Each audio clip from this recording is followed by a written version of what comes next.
guys, ang gagawin natin ngayon, magba-bike check tayo kasi maulan. Yan yung bike ko guys, yung ginagamit ko pag may mga rides tayo. Ito siya guys, specialized siya guys.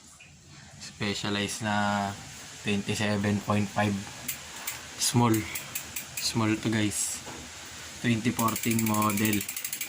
Tapos yung hubs nyan Ragusa. Tas yung fork, ano ba yung fork? SR Santor, medyo luma na. Tas yung gulong ko CST Jet. Yan.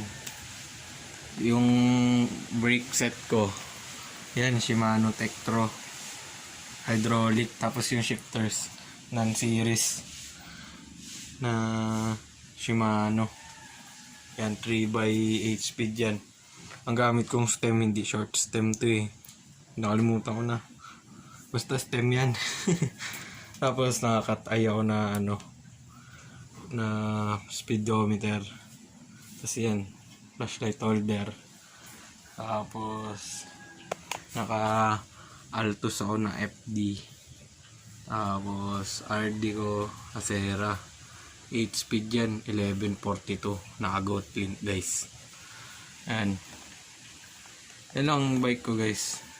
Tapos crankset ko stout, naka seat bearing.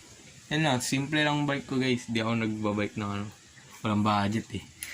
Tapos ito yung gamit kong yung air pump. Yan. Tapos yung battle gauge mount ko, and cat eye. Yun lang, to ordinary lang to eh. Tapos to saddle bag. Yan yung saddle bag ko.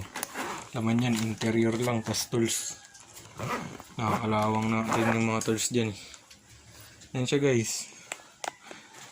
Yan, bike check. Tapos may mudguard akong Aerowick. Tapos to Cepal to eh.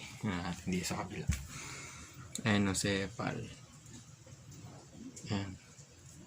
Tapos handlebar the bump. Yan siya guys.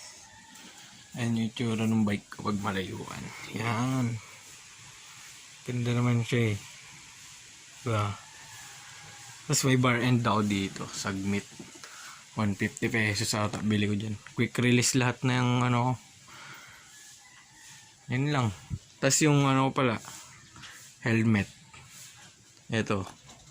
Tapos yung ginagamit kong submit yan guys. Ayan o. Submit. Tapos yung salamin na galing siya kay Shopee. Tapos Cepal.